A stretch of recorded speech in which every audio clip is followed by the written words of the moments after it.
Hello students, welcome to my channel Online Biology Tutorials.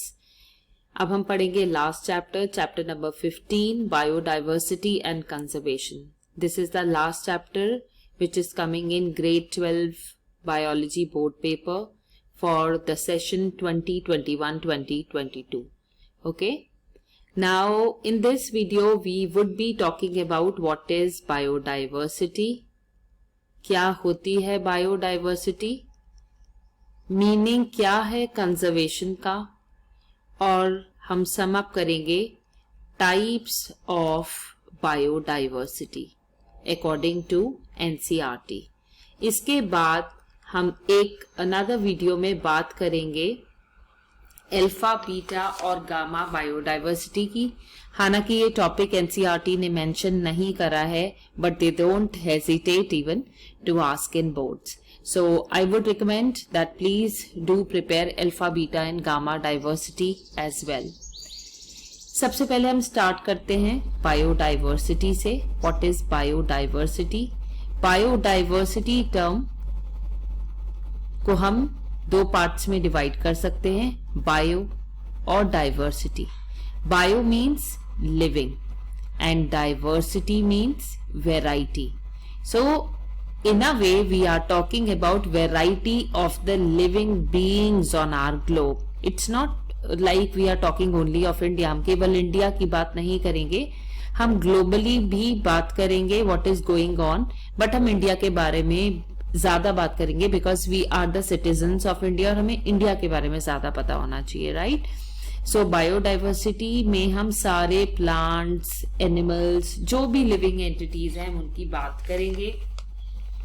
But ध्यान रहे हम इसमें प्रोकैरियोट्स की बात नहीं करते हैं.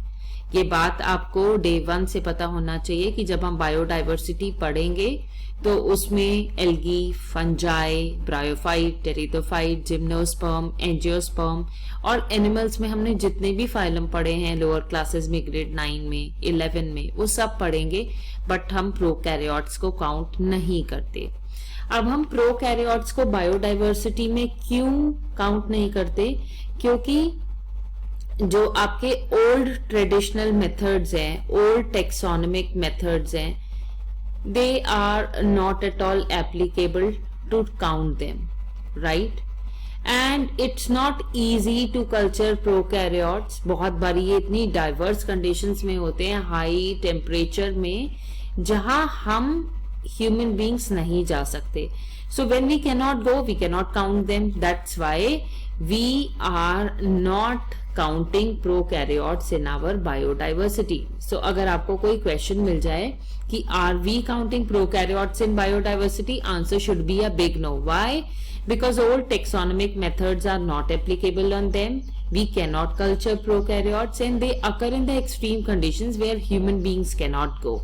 So biodiversity में a strict no to the prokaryotes. अब ये biodiversity हमारे ग्लोब की एक दिन में तो बनी नहीं, बहुत साल लगे इसे बनने में. But there are various reasons which are actually decreasing the biodiversity, right? Which are decreasing the biodiversity of the globe. अब इंडिया की अपनी बायोडाइवर्सिटी है, इसके वजह से इंडिया जाना जाता है.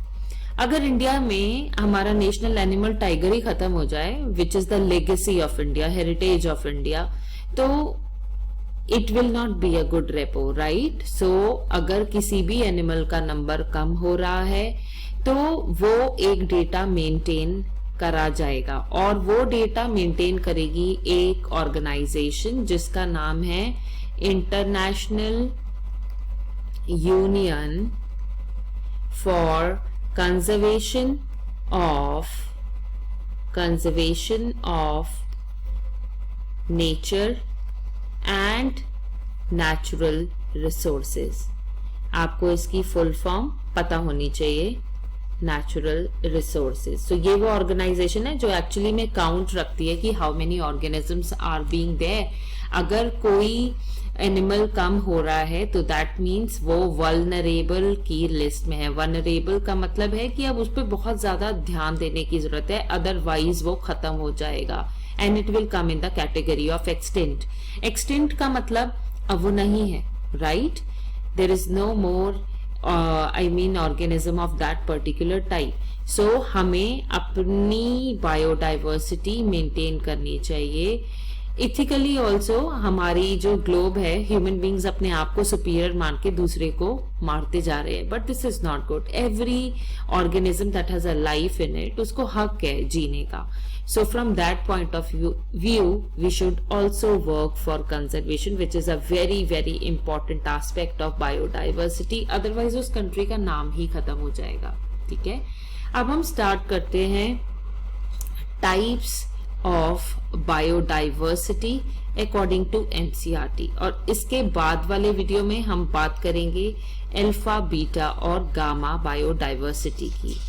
अब biodiversity according to your book is given as genetic biodiversity, species biodiversity and ecological biodiversity.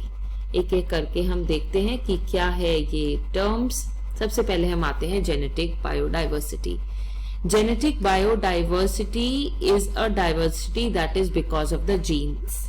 Okay, अगर मैं सिंपल एग्जाम्पल में आपको समझाऊं तो हम राइस का एग्जाम्पल देते हैं. आपकी लोकेलिटी में जितने भी लोग रहते हैं, अगर हम कोई सर्वे करके उनकी राइस चेक करें तो ज्यादातर नेबर्स की जो राइस की वैरायटी अलग होगी. राइस का साइज अलग होगा, राइस का एरोमा अलग होगा. एरोमा का मतलब खुशबू जो आती है राइस बनने में. सबका वाटर रिक्वायरमेंट अलग अलग होगा कुकिंग के टाइम पे. सबका कुकिंग टाइम भी अलग अलग होगा. सो इस पॉइंट ऑफ व्यू से हमारे पास राइस की वेरियस वेराइटीज है. नेबर में ही अगर हम एग्जांपल लेके चले तो ये किस टाइप की बायोडाइवर्सिटी है? This is the biodiversity which is dependent upon the genes. इसको हम कहते हैं जेनेटिक बायोडाइवर्सिटी. बुक में एक एग्जाम्पल दिया गया है एनसीईआरटी में आपको. That example you should know, and they say about a plant which is known as Rauwolfia vomitoria. Rauwolfia genus का नाम है, आप अंडरलाइन करोगे. वॉमिटोरिया स्पीशीज का नाम है, इसे भी अंडरलाइन करोगे. ये प्लांट जो है वो हिमालयन रेंज में ग्रो करता है. अब हिमालयन रेंज में अगर ग्रो करता है तो कुछ माउंटेन हाई हैं, कुछ माउंटेन लो हैं. इसके अंदर एक केमिकल मिलता है इस प्लांट के अंदर जिसका नाम होता है reserpine, which is being widely used. अब ये जो रॉवॉल्फिया वॉमिटोरिया है, इसकी जो वेरियस प्लांट्स हैं वो हिमालयन रेंजेस में अलग अलग रिसरपाइन की क्वांटिटी कंटेन करते हैं.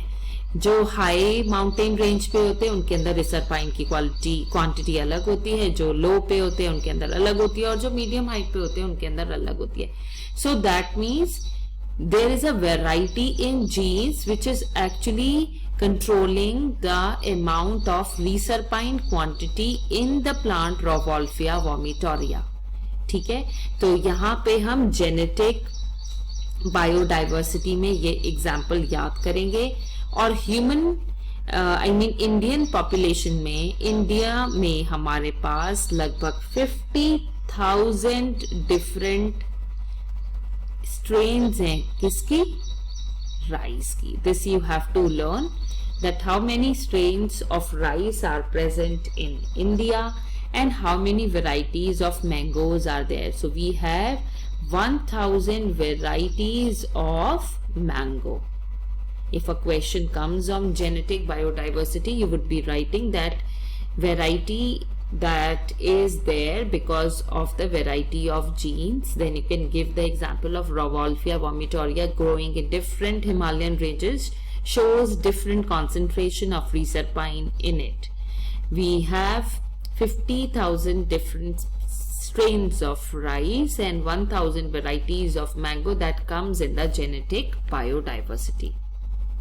ठीक है, अब हमारा नेक्स्ट पॉइंट आता है कि व्हाट इज स्पीशीज बायोडाइवर्सिटी. तो कितना क्लियर है नेम से ही कि स्पीशीज की वजह से जो वैरायटी है दैट इज स्पीशीज बायोडाइवर्सिटी. अब अगर हम वेस्टर्न घाट्स वेस्टर्न घाट्स वो घाट्स हैं जो वेस्टर्न साइड में है, तभी इनका नाम पड़ा वेस्टर्न घाट्स, और ईस्टर्न घाट्स ईस्टर्न साइड में है। बेसिकली हमें ये लर्न करना है कि जो वेस्टर्न घाट्स हैं वहां पे एम्फीबियंस की स्पीशीज ज्यादा हैं, यानी वहां पे species biodiversity of amphibians is greater. So biodiversity, because of the species, it is known as species biodiversity. You can cite just an example that Western Ghats have greater amphibian biodiversity. अब next और last biodiversity पे आते हैं, that is ecological biodiversity. हम लोगों ने अलग अलग बायोम्स पढ़े थे, राइट?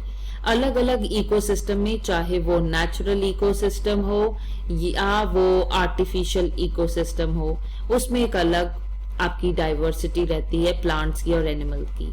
बेसिकली अगर कोई इकोसिस्टम अपने आप से है तो हम उसे कहेंगे नेचुरल इकोसिस्टम. और नेचुरल इकोसिस्टम में आप डेजर्ट ले सकते हो, आप रेन फॉरेस्ट ले सकते हो. सो अगर मैं इन इकोसिस्टम्स की बात करूं तो इनमें बायोटिक और एबायोटिक फैक्टर्स अलग अलग है. सो एबायोटिक फैक्टर्स अलग अलग है तो प्लांट्स और एनिमल्स अलग अलग तरीके से इंटरैक्ट करेंगे और यहाँ पे होगी वैरायटी. सो जो इकोसिस्टम के अंदर डाइवर्सिटी बायोडाइवर्सिटी होती है, we call it as ecological biodiversity. So we have discussed 3 types of biodiversity: genetic, species and ecological biodiversity. Genetic biodiversity is because of the genes. When we talk about number of species, it is a species biodiversity. And when we talk about biodiversity in an ecosystem, it is known as ecological biodiversity. I hope you have understood the introduction to this chapter and what are the various types of biodiversity. Stay tuned to my channel, and till then do like, share and subscribe to it. Thank you.